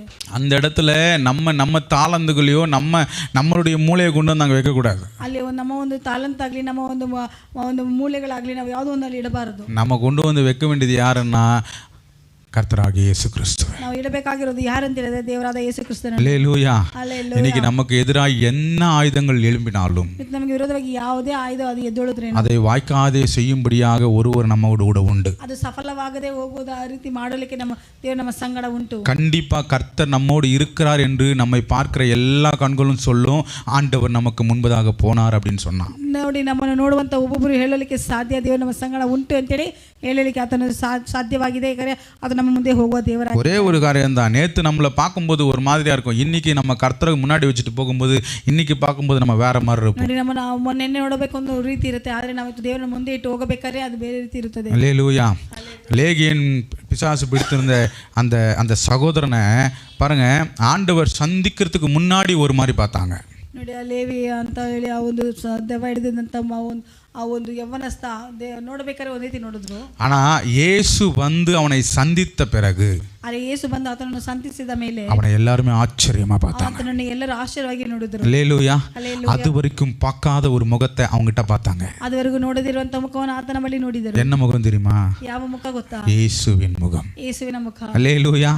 இன்னைக்கும் நமக்கு ஆண்டவர் அதான் சொல்றாரு, ಇವತ್ತು ದೇವರು ನಮಗೆ ಅದನ್ನ, நான் உனக்கு முன்னாக போகும் பொழுது, ನಾನು ನಿನ್ನ ಮುಂದೆ ಹೋಗಬೇಕಾದ್ರೆ, பாருங்க, பார்க்கிறவங்க உன்னை பார்க்க மாட்டாங்க, முதல்ல என்னதான் பார்ப்பாங்க. ನೋಡೋರು ನಿನ್ನ ನೋಡೋದಿಲ್ಲ, ಮೊದಲು ನನ್ನನ್ನು ನೋಡುತ್ತಾರೆ. அல்லேலூயா. கர்த்தர் பெரியவர். ದೇವರು ದೊಡ್ಡವರು. அப்போ கர்த்தர் நமக்கு முன்பதாக போகும் பொழுது இந்த ஒரு வார்த்தையை நல்லா ஞாபகம் வச்சுங்க, அவர் நமக்காக யுத்தம் பண்ணுகிறவராக இருக்கிறார். ನೋಡಿ, ದೇವರು ನಮ್ಮ ಮುಂದೆ ಹೋಗಬೇಕಾದ್ರೆ ಚೆನ್ನಾಗಿ ನೆನಪಿನಲ್ಲಿ ಇಟ್ಕೊಳ್ಳಿ, ಅವರು ನಮಗೋಸ್ಕರ ಯುದ್ಧ ಮಾಡುವ ದೇವರಾಗಿ. மூன்றாவதாக, கர்த்தர் நமக்கு முன்பதாக போகும்போது ದೇವರು ನಮ್ಮ ಮುಂದೆ ಹೋಗಬೇಕಾದರೆ பாருங்க, நமக்கு அறியாத வழியிலே நம்மை நடத்துகிறவராக இருக்கிறார். ನಮಗೆ ತಿಳಿದೇ ಇರುವಂತ ದಾರಿ ನಮ್ಮನ್ನು ನಡೆಸುವ ದೇವರಾಗಿದ್ದಾರೆ. அல்லேலூயா. நம்ம யோசிக்கவே மாட்டோம், ನಾವು ಅದನ್ನ ಯೋಚಿಸುವುದೇ ಇಲ್ಲ, நம்மளால யூகிக்கவே முடியாது, ಅದನ್ನ ಗ್ರಹಿಸಲಿಕ್ಕೆ ಸಾಧ್ಯವಿಲ್ಲ. அப்படிப்பட்ட பாதையிலே நம்மை நடத்துகிற தேவனாக இருக்கிறார். ಆ ರೀತಿಯಾದ ಒಂದು ಹಾದಿಯಲ್ಲಿ ನಮ್ಮನ್ನು ನಡೆಸುವ ದೇವರಾಗಿದ್ದಾರೆ. அல்லேலூயா. ஹல்லேலூயா. பாருங்க, ஒவ்வொரு நாளும் நம்மை ஆச்சரியத்தோடு அதிசயங்களை காண்பித்து நடத்துகிறவராக இருக்கிறார். ಒಂದೊಂದು ಪ್ರತಿದಿನವೂ ನಮ್ಮನ್ನು ಆಶ್ಚರ್ಯದೊಂದಿಗೆ ಅತಿಶಯದೊಂದಿಗೆ ನಮ್ಮನ್ನು ನಡೆಸುವ இது ದೇವರಾಗಿದ್ದಾರೆ. எத்தனை பேருடைய வாழ்க்கையில இருக்குன்னு எனக்கு தெரியல, ಇದು ಎಷ್ಟು ಜನರ ಜೀವಿತದಲ್ಲಿ ಇದೆ ಅಂತ ஆனா ನನಗೆ ಗೊತ್ತಿಲ್ಲ. கண்டிப்பா ஒவ்வொருடைய வாழ்க்கையில இந்த ஒரு நடத்துதல் கண்டிப்பா இருக்கணும். ನೋಡಿ, ಆದರೆ ಖಂಡಿತವಾಗ್ಲೂ ಒಬ್ಬೊಬ್ಬರ ಒಂದು ಜೀವನದಲ್ಲಿ ಒಂದು ನಡುವೆ ಈ ಒಂದು ಕಾರ್ಯಗಳು ಇರಬೇಕು. ஏன் இந்த காரியத்தை முக்கியப்படுத்துறோம் அப்படின்னு சொன்னா, ಯಾಕೆ ಒಂದು ಕಾರ್ಯ ಮುಖ್ಯಪಡಿಸ್ತಿದ್ದೀನಿ ಅಂತ ಹೇಳಿದ್ರೆ, நம்ம செய்ய போகிறதோ நமக்கான காரியங்களோ உண்மையிலே நமக்கு தெரியாது. ನೋಡಿ, ನಾವು ಮಾಡಬೇಕಾಗಿರುವ ಕಾರ್ಯ, ನಾವು ಮಾಡುವಂತ ಕಾರ್ಯ ನಮಗೆ ಗೊತ್ತಿಲ್ಲ. அதுதான் ஆண்டவர் வந்துட்டு நமக்கு புதிய ஏற்பாட்டில் எழுதும்போது, நீ அந்தரங்கத்தில் செய்யப்படுகிற ஒவ்வொரு வேண்டுதலுக்கும் உனக்கு வெளியரங்கமான பதில்களை நான் தருவேன்னு சொல்லி ஆண்டவர் நமக்கு எழுதி ಅದಕ್ಕೆ ಹೊಸ ಒಡಂಬಡಿಕೆಯಲ್ಲಿ ದೇವರು ಹೇಳಿದ್ದಾರೆ, ನಿನ್ನ ಅಂತರಂಗದಲ್ಲಿ ಮಾಡುವಂತ ಪ್ರಾರ್ಥನೆ ಒಂದೊಂದಕ್ಕೂ ಬಹಿರಂಗವಾಗಿ ನಿನಗೆ ಸದುತ್ತರವನ್ನು ಕೊಡುತ್ತೇನೆ. அதுக்கு அர்த்தம் என்னன்னா, ಅದಕ್ಕೆ ಏನು ಅರ್ಥ ಅಂತ ಹೇಳಿದ್ರೆ, நம்ம அந்தரங்கத்தில் அவரோடு இருக்கும் பொழுது அவர் மற்ற காரியங்கள் எல்லாமே அவர் எல்லாத்தையும் நேர்த்தியா செய்கிறவரா இருக்கிறார். ನೋಡಿ, ಅಂತರಂಗದಲ್ಲಿ ಆತನ ಸಂಗಡ ನಾವು ಇರಬೇಕಾದರೆ ಬಹಿರಂಗವಾಗಿ ಅದನ್ನೆಲ್ಲವನ್ನು ಮಾಡಿ ಮುಗಿಸುತ್ತಾರೆ. அல்லேலூயா. பாருங்க, இந்த எகிப்திலிருந்து புறப்பட்ட ஜனங்கள் முதல்ல எப்படி வராங்க அப்படின்னு சொன்னா பிரசன்னத்துக்குள்ள வராங்க. ನೋಡಿ, ಐಗುಪ್ತದಿಂದ ಬಿಡುಗಡೆಯಾಗಿ ಬಂದಂತ ಜನರು ಯಾವ ರೀತಿ ಬರ್ತಾರೆ ಅಂತ ಹೇಳಿದ್ರೆ ಮೊದಲನೇದಾಗಿ ಪ್ರಸನ್ನತೆಯಲ್ಲಿ ಬರ್ತಾರೆ. ரெண்டாவது, அவங்க கர்த்தர் யுத்தம் பண்றத பாக்குறாங்க. ಎರಡನೇದಾಗಿ ಅವರು ಆತನ ದೇವರ ಯುದ್ಧ ಮಾಡೋದನ್ನು ನೋಡುತ್ತಿದ್ದಾರೆ. மூணாவதா அவர் நடத்துற வழியும் பாக்குறாங்க. ಮೂರನೇದಾಗಿ ಆತನು ನಡೆಸುವಂತ ದಾರಿಯನ್ನು ನೋಡುತ್ತಿದ್ದಾರೆ. யாருமே யூகிக்க முடியாத ஒரு வழி, ಯಾರು ಗ್ರಹಿಸಲಿಕ್ಕೆ ಸಾಧ್ಯವಿಲ್ಲದಂತ ಒಂದು ದಾರಿ. கண்டிப்பா அவங்க கொஞ்சம் கூட யோசிச்சிருக்க முடியாது, இப்படிப்பட்ட ஒரு பாதையில நம்மை கர்த்தர் நடத்துவாரா அப்படின்னு. ಸ್ವಲ್ಪ ನಾವು ಯೋಚನೆ ಮಾಡಿ ನೋಡಿರಲ್ಲ, ಈ ರೀತಿಯಾದ ದಾರಿಯಲ್ಲಿ ದೇವರು ನಮ್ಮನ್ನು ನಡೆಸುತ್ತಾರಾ ಅಂತ. ஏன் அப்படின்னு சொன்னா, நம்ம அந்த பகுதியில் முன்னாடி வாசிக்கும் பொழுது நம்ம தெளிவா வாசிக்க முடியும். அவர்களுக்கு பின்னாடி பார்வோனும் அவனுடைய சேனையும் இருந்தது. ಆ ವಾಕ್ಯವನ್ನು ಸ್ಪಷ್ಟವಾಗಿ ಓದಬೇಕಾದ್ರೆ ಗೊತ್ತಾಗುತ್ತದೆ. ಹಿಂದೆ ಅವರ ಹಿಂದೆ ಇಸ್ರಾಯೇಲ್ ಜನರ ಹಿಂದೆ ಪಾರೋನ್ ಮತ್ತು ಆತನ ಸೇನೆಗಳಿತ್ತು. பாருங்க, அவங்களுக்கு முன்னாடி பார்த்தா செங்கடல் இருக்கு, ಆದರೆ ಅವರ ಮುಂದೆ ನೋಡಿದ್ರೆ ಅಲ್ಲಿ ಕೆಂಪು ಸಮುದ್ರವಿತ್ತು. அல்லேலூயா. அல்லேலூயா. இப்படிதான் நம்முடைய நிறைய நாட்கள், நிறைய மாதங்கள், நிறைய வருஷங்கள் இப்படி தான் போயிட்டு இருக்கு. ಅನೇಕ ಕಾಲಗಳು ಇದೇ ರೀತಿನೇ, ಅನೇಕ ದಿನಗಳು, ಅನೇಕ ತಿಂಗಳು, ಅನೇಕ ವರ್ಷಗಳು ಇದೇ ರೀತಿ ಹೋಗುತ್ತಿದೆ. அல்லேலூயா. அல்லேலூயா. பின்னாடி பார்த்தா பிரச்சனை, ಹಿಂದೆ ನೋಡಿದ್ರೆ ಸಮಸ್ಯೆಗಳು, முன்னாடி பார்த்தா வழி இல்லை. ಮುಂದೆ ನೋಡಿದ್ರೆ ದಾರಿ ಇಲ್ಲ. ஆண்டவரே, இது எப்படி ஆண்டவரே ஃபேஸ் பண்ணுவோம்? இது ಹೇಗೆ ನಾನು ಫೇಸ್ ಮಾಡೋದು?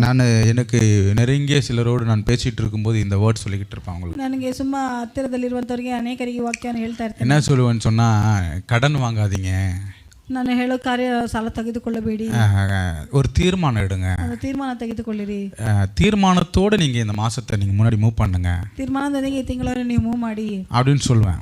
ಆ ರೀತಿ ಹೇಳ್ತೇನೆ. ஆனா உண்மையிலேயே அவங்க சூழ்நிலையில் இருக்கிறதுனால அவங்களால அதை டக்குன்னு எடுத்துக்க முடியுமானா எடுத்துக்க முடியாது. ಅವರಿರುವಂಥ ಪರಿಸ್ಥಿತಿಯಲ್ಲಿ ತಕ್ಕಂತ ತೆಗೆದುಕೊಳ್ಳಬಹುದಂದ್ರೆ ಸಾಧ್ಯ ಇಲ್ಲ.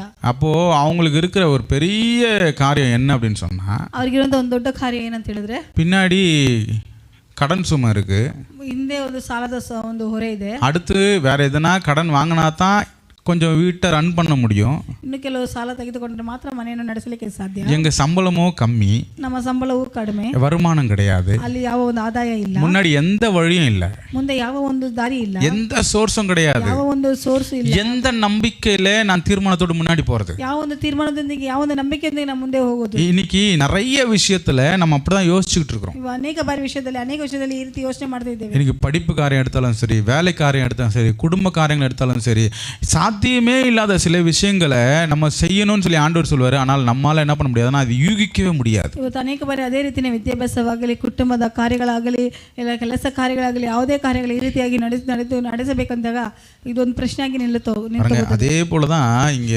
இஸ்ரவேல் ஜனங்களுடைய சூழ்நிலை எப்படி இருந்தது அப்படின்னு சொன்னா, ಅದೇ ರೀತಿನೇ ಇಸ್ರೇಲ್ ಜನರ ಒಂದು ಪರಿಸ್ಥಿತಿ ಯಾವ ರೀತಿ ಇತ್ತು ಅಂತ ಹೇಳಿದ್ರೆ, இந்த இடத்தை விட்டு நாங்க எப்படி அந்த பக்கம் போவோம், ಈ ಒಂದು ಸ್ಥಳವನ್ನು ಬಿಟ್ಟು ಹೇಗೆ ನಾವು ಆ ಕಡೆ ಹೋಗುವುದು. அல்லேலூயா.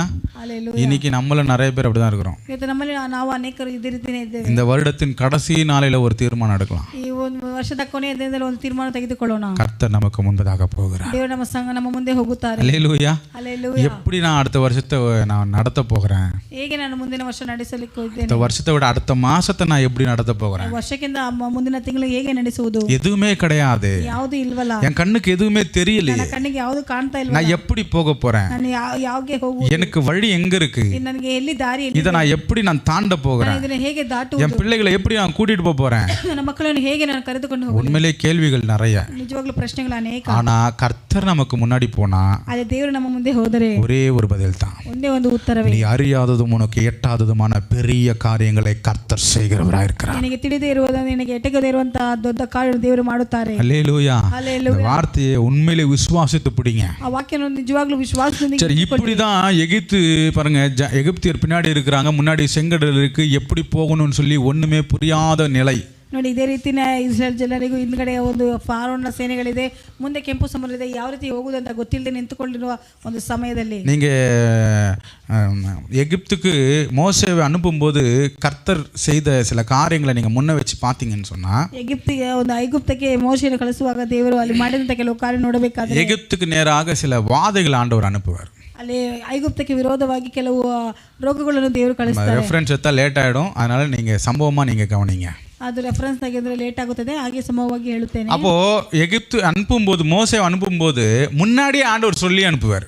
ಅಲ್ಲಿ ಮೋಶೆಯನ್ನು ದೇವರು ಮುಂದೆ ಕಳಿಸಬೇಕಾದ್ರೆ ಮುಂಚಿತವಾಗಿ ಹೇಳಿ ಕಳಿಸ್ತಾರೆ, நீ பார்வோனுக்கு இதை சொல்லு அப்படின்னு சொல்லி. ನೀನು ಫಾರೋನಿಗೆ ಇದನ್ನ ಹೇಳು ಅಂತ ಹೇಳಿ. அப்படின்னு சொன்னா தண்ணி ரத்தமா மாறும், ಆ ನೀರು ರಕ್ತವಾಗಿ ಬದಲಾಗುತ್ತದೆ, பேன்கள் வரும், ಅಲ್ಲಿ ಹೇನುಗಳು ಬರುತ್ತವೆ, கல்மழை வரும். ಒಂದು ಕಲ್ಲಿನ ಮಳೆ அலர்ட் மெசேஜ் ஃபர்ஸ்ட் சொல்லிடுவாரு.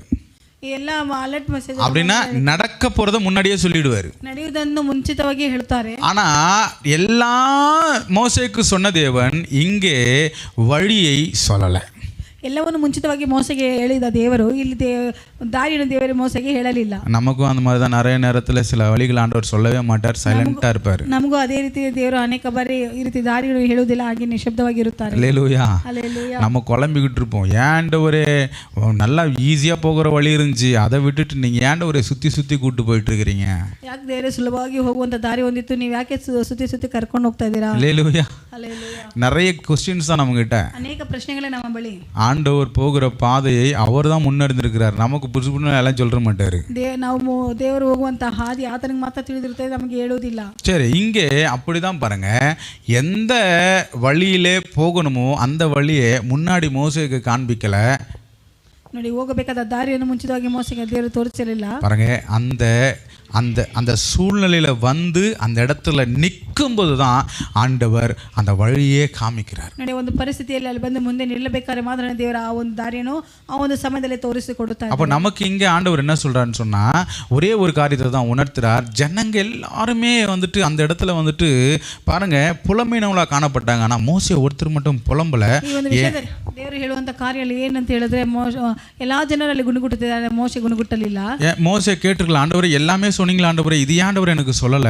ಮೋಸೆ ಕೇಳಿರಬಹುದು, ದೇವರೇ ಇದೆಲ್ಲವೂ ಹೇಳಿದೆ, ಇದನ್ನ ಯಾಕೆ ನನಗೆ ಹೇಳಲಿಲ್ಲ ಅಂತ ಕೇಳಿ. நீங்க முன்னாடியே சொல்லியிருந்தா இந்த ஜனங்க இவ்வளவு புலம்பி இருக்க மாட்டாங்களே. ನೀವು ಮುಂಚಿತವಾಗಿ ಹೇಳಿದ್ರೆ ಈ ಜನರು ಇಷ್ಟೊಂದು ಗುಣಗುಟ್ಟುತ್ತಾ ಇದ್ದಿರಲಿಲ್ಲ. தேவனை நம்ம எவ்வளவு முன்னாடி வைக்கிறோம்னு சொல்லி ஆண்டவர் சில நேரங்களில் நம்மை பரீட்சை பார்க்கிற தேவனா இருக்கிறார். ದೇವರನ್ನ ಎಷ್ಟು ನಾವು ಮುಂದೆ ಇಡ್ತೇವೆ ಅಂತ ಹೇಳಿ ದೇವರು ನಮ್ಮನ್ನು ಪರೀಕ್ಷಿಸುವ ದೇವರಾಗಿದ್ದಾರೆ. அப்படிதான் பாருங்க, இங்கே ஜனங்கள் எல்லாம் புலம்பும் போது மோசே மட்டும் புலம்பல. ನೋಡಿ, ಇಲ್ಲಿ ಅದೇ ರೀತಿ ಜನರೆಲ್ಲ ಗುಣಗುಟ್ಟಬೇಕಾದ್ರೆ ಮೋಸೆಯಲ್ಲಿ ಗುಣಗುಟ್ಟಲಿಲ್ಲ. ஆண்டவர் சொல்றாரு, உன் கடைசி நேரம் வரைக்கும் நீ என்ன பண்ணக்கூடாதுன்னா புலம்ப கூடாதுன்னு தான் இந்த நாளில் இந்த ராத்திரி வேளை நம்மோடு நம்ம பார்த்து சொல்லிக்கிட்டு இருக்கிறார். ದೇವರು ಅದನ್ನೇ ಹೇಳ್ತಾನೆ, ಕೊನೆಯವರೆಗೂ ನೀವು ಗುಣಗುಟ್ಟಬಾರದು ಅಂತ ಹೇಳಿ ಈ ಒಂದು ರಾತ್ರಿ ವೇಳೆ ಈ ಒಂದು ಸಮಯದಲ್ಲಿ ನಮ್ಮನ್ನು ನೋಡಿ ದೇವರು சில ಹೇಳ್ತಿದ್ದಾರೆ. காரியங்களுக்கு ஆண்டவர் கடைசி செகண்ட்ல வந்துட்டு ஆண்டவர் என்ன பண்ணுவாருன்னா டக்குன்னு ஒரு அற்புதத்தை செய்வார். ನೋಡಿ, ಕೆಲವು ಕಾರ್ಯಗಳು ಒಂದು ಕೊನೆಯ ನಿಮಿಷದವರೆಗೆ ಆದಮೇಲೆ ದೇವರಲ್ಲಿ ಅದ್ಭುತವನ್ನು ಮಾಡುತ್ತಾರೆ. அதுக்கு நம்ம செய்ய வேண்டியது அவரை முன்னாடி வைக்கணும். ಆದರೆ ಅದಕ್ಕೆ ನಾವು ಮಾಡಬೇಕಾಗಿರೋದು ಆತನ ನಾವು ಮುಂದೆ ಇಡುವರಾಗಿರಬೇಕು. அல்லேலூயா. அல்லேலூயா. பாருங்க, அப்படிதான் எல்லாருமே குழப்பத்தோடு இருக்கும்போது ஆண்டவர் மோசேவை பார்த்து இந்த வார்த்தையை சொல்றார். ನೋಡಿ, ಎಲ್ಲರೂ ಅದೇ ರೀತಿ ಗೊಂದಲದಲ್ಲಿ ಇರಬೇಕಾದ್ರೆ ಮೋಶೆಯನ್ನು ದೇವರು ಈ ಒಂದು ವಾಕ್ಯ ನೀಡುತ್ತಿದ್ದಾರೆ. 14வது அதிகாரம் 16வது வசனத்தை வாசிக்கலாமா?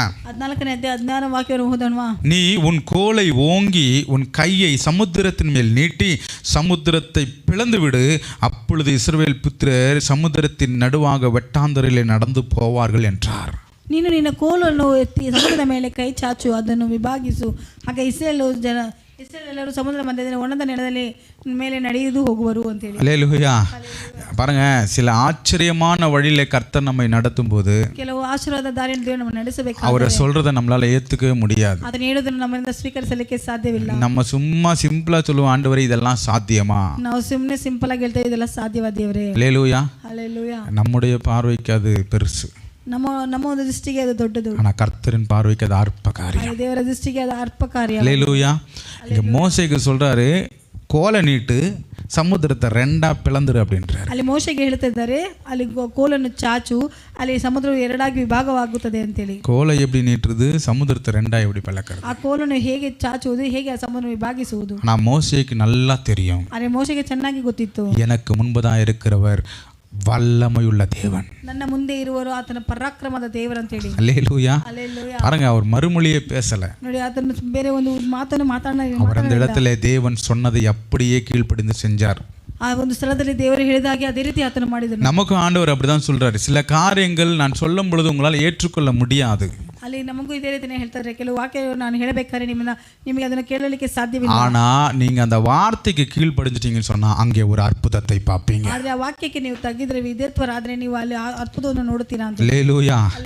ஏன்னா தேவன் எப்படிப்பட்டவர்னா வார்த்தையை சொல்லிட்டாருன்னா முடிஞ்சிருச்சு, அவர் செய்யாம விடவே மாட்டார். ದೇವರು ವಾಕ್ಯವನ್ನು ಕೊಟ್ಟರೆ ಅದನ್ನು ಮಾಡದೆ ಮುಗಿಸುವುದೇ ಇಲ್ಲ ದೇವರು. பாருங்க, அப்படி கீழ்ப்படிந்ததுனால 21வது வசனத்தில் எழுதப்படுது, மோசே தன் கையை சமுத்திரத்தின் மேல் நீட்டினான், அப்பொழுது கர்த்தர் ராம் முழுவதும் பலத்த கீழ்காற்றினால் சமுத்திரம் ஒதுங்கும்படி செய்து அதை வறண்டு போக பண்ணினார், ஜலம் பிளந்து பிரிந்து போயிற்று. ಅಲ್ಲಿ 21ನೇ ವಾಕ್ಯದಲ್ಲಿ ಮೋಶೆ ಸಮುದ್ರದ ಮೇಲೆ ಕೈ ಚಾಚಿದಾಗ ಯೆಹೋವನು ರಾತ್ರಿಯೆಲ್ಲ ಮೂಡಣ ದಿಕ್ಕಿನಿಂದ ಬಲವಾದ ಬಿರುಗಾಳಿಯನ್ನು ಬೀಸುವಂತೆ ಮಾಡಿ ಸಮುದ್ರ ನೀರನ್ನು ಒಂದು ಕಡೆಗೆ ನುಕ್ಕಿ ಅದರ ತಳದಲ್ಲಿ ಒಳನೆಲವು ಕಾಣಿಸುವಂತೆ ಮಾಡಿದನು. அடுத்த வாரத்தில் சொல்றார் பாருங்க, இஸ்ரவேல் புத்திரர் சமுத்திரத்தின் நடுவாக வெட்டாந்தரிலே நடந்து போனார்கள்.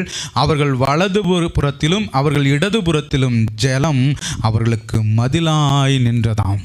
ಆ ನೀರು ವಿಭಾಗವಾಯಿತು. ಇಸ್ರಾಯೇಲರು ಸಮುದ್ರದ ಮಧ್ಯದಲ್ಲಿ ಒಳನೆಲದಲ್ಲಿ ನಡೆದು ಹೋದರು. ನೀರು ಅವರ ಎಡಗಡೆ ಬಲಗಡೆಯಲ್ಲಿ ಗೋಡೆಯಂತೆ ನಿಂತಿತು. அல்லேலூயா. ಹಲ್ಲೆಲೂಯಾ. இதை யாரையாவது ஊகிச்சிருப்பாங்களா? ಇದನ್ನ ಯಾರಾದ್ರೂ ಅದು ಅಲ್ಲಿ ಈ ರೀತಿ ಆಗತ್ತೆ ಅಂತ ಹೇಳಿ ಗ್ರಹಿಸಿರ್ತಾರಾ? இன்னைக்கு நம்ம படிக்கும் போதே நம்ம அவ்வளோ ஆச்சரியமா பார்த்துக்கிட்டு இருக்கிறோம். ಇವತ್ತು ನಾವು ಇದನ್ನ ಓದಬೇಕಾದ್ರೆ ನಾವು ಅಷ್ಟೊಂದು ಆಶ್ಚರ್ಯವಾಗಿ ನೋಡುತ್ತಿದ್ದೇವೆ. ஆனா ஆண்டவர் நமக்கு நிழலா இந்த வார்த்தையை எழுதி வச்சிருக்கார். ಆದರೆ ದೇವರು ಇದನ್ನ ನಮಗೆ ಒಂದು ನೆರಳಾಗಿ ಒಂದು ವಾಕ್ಯ ಬರೆದು ಕೊಟ್ಟಿದ್ದಾರೆ. எப்படி சொல்றாருன்னா, என்னால செய்யக்கூடாத காரியம் ஒன்றுமே கிடையாது அப்படின்றார். ಅದು ಯಾವ ರೀತಿ ಹೇಳ್ತಾರೆ ಅಂದ್ರೆ, ನನ್ನಿಂದ ಮಾಡಕ್ಕೆ ಇಲ್ಲದೆ ಇರುವಂತ ಕಾರ್ಯ ಒಂದೂ ಇಲ್ಲ. நம்ம சில காரியங்கள்ல பிரிச்சு வச்சுட்டோம், ஆண்டவரால் இது செய்ய முடியும் இது செய்ய முடியாதுன்னு சொல்லி. ನಾವು ಕೆಲವು ಕಾರ್ಯ ನಾವು ಭಾಗಿಸಿ ಇಟ್ಟಿದ್ದೇವೆ, ಈ ಕಾರ್ಯ ದೇವರಿಂದ ಸಾಧ್ಯ, ಈ ಕಾರ್ಯ ಸಾಧ್ಯವಿಲ್ಲ. வேதம் நமக்கு தெளிவாய் எழுதி கொடுத்திருக்கிறாரு, கர்த்தரால் கூடாத காரியம் ஒன்றுமே கிடையாது. ಆದರೆ ಸತ್ಯವೇದದಲ್ಲಿ ದೇವರು ಸ್ಪಷ್ಟವಾಗಿ ಬರೆದು ಕೊಟ್ಟಿದ್ದಾರೆ, ದೇವರಿಂದ ಮಾಡೋದಕ್ಕೆ ಸಾಧ್ಯವಿಲ್ಲದ ಕಾರ್ಯ ಒಂದೂ ಇಲ್ಲ. அல்லேலூயா. அவர் நமக்கு முன்பதாக போகிறவராயிருந்தா, ಅದು ನಮ್ಮ ಮುಂದೆ ಹೋಗೋರಾಗಿದ್ದಾರೆ. பாருங்க, நாம் அறியாத பாதைகளை நமக்கு திறக்கிறவராயிருக்கிறார். ಅದು ನಮಗೆ ತಿಳಿದಿರುವಂತ ದಾರಿಯನ್ನು ತೆರೆಯುವ ದೇವರಾಗಿದ್ದಾರೆ. நம்ம யோசித்து கூட பார்த்திருக்க மாட்டோம், இந்த வழியில எனக்கு நன்மை கிடைக்குமா? ನಾವು ಯೋಚನೆ ಮಾಡಿ ಕೂಡ ನೋಡಿರಲ್ಲ, ಈ ಒಂದು ರೀತಿ ಈ ಒಂದು ದಾರಿನಲ್ಲಿ ನಮಗೆ ಒಂದು ಉಪಕಾರ ನಡೆಯುತ್ತದೆ, இவங்க மூலியமா எனக்கு நன்மை கிடைக்குமா, ಇವರ ಮುಖಾಂತರ ನಮಗೆ ಉಪಕಾರ ನಡೀತದ, இப்படி ஒரு விடுதலை கிடைக்குமா? ಈ ರೀತಿಯ ಒಂದು ಬಿಡುಗಡೆ ಸಿಗುತ್ತದಾ? கண்டிப்பா சொல்றேன், நம்மளால ஊகிக்கவே முடியாது. கர்த்தர் அவ்வளவு பெரிய காரியங்களை செய்கிறவர். ಖಂಡಿತವಾಗ್ಲೂ ಹೇಳ್ತಾರೆ, ನಾವು ಊಹಿಸಲಿಕ್ಕೆ ಸಾಧ್ಯವಿಲ್ಲ. ದೇವರ ಅಷ್ಟೊಂದು ಅದ್ಭುತವನ್ನು ಮಾಡುವ ದೇವರಾಗಿದ್ದಾರೆ. நான் நினைக்கிறேன், ஆண்டவர் ஏற்கனவே அந்த பாதையை உண்டு பண்ணி வச்சுட்டு தான் பாருங்க ஜனங்கள் அந்த வழியில நடத்துறார்.